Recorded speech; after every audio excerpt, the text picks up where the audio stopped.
Hello everyone, my name is Griffin Kindred and I'm going through the final project, Part B, the flat plate for the 2D simulation. So here is my geometry.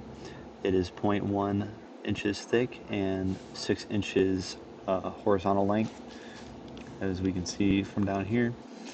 And that is the geometry. I added this huge just block around it for to simulate a tunnel. Now for the mesh, we'll just go through it real quick. I'm sure whoever's watching this has seen meshes done a million times, so we're just going to go through it quick.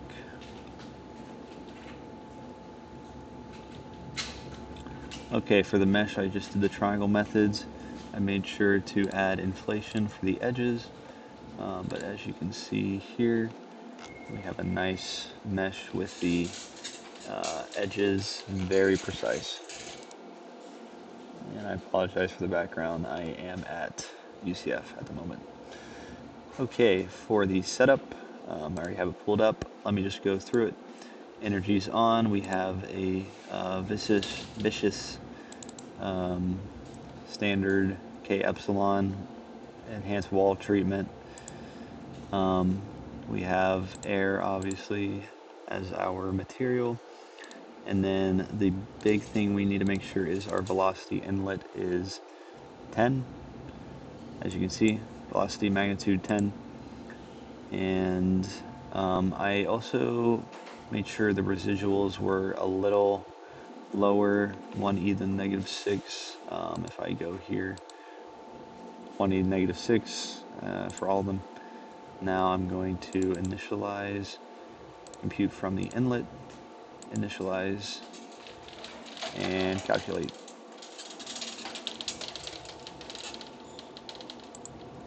I'm just going to pause it and I will unpause it when it is done. Alright, we're back. So, as you can see, we have converged after 139 iterations, got all the way down to 1e -6.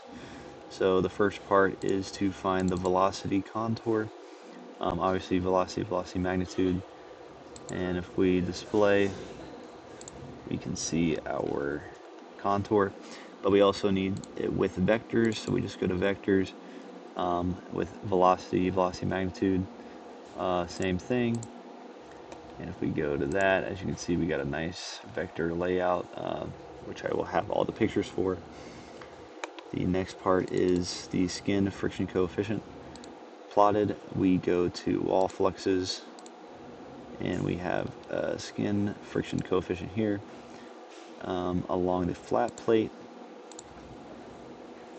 As you can see, we got a nice somewhat boundary layer.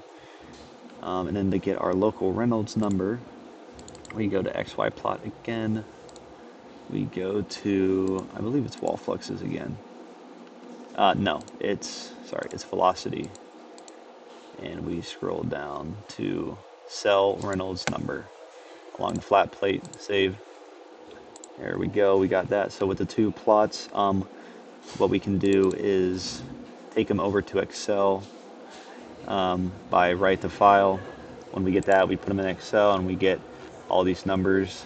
Here's the position, which I converted the origin value to 0, so it's in inches, it's in meters, but instead of it being negative to positive, it's just positive to whatever 6 inches is in meters.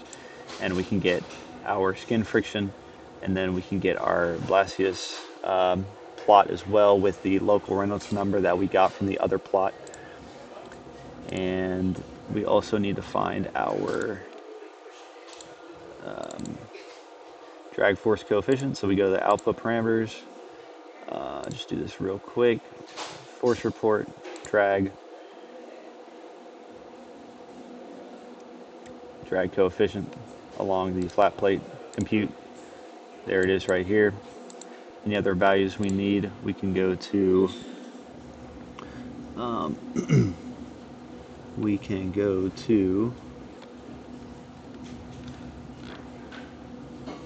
reports, forces, right all along the flat plate, and as you see from the bottom, any forces we need, we got them. And then everything else theoretically is done with our equations here that we will use from the theory document. Right here, we'll use that to find the theoretical values, and that's what we're doing.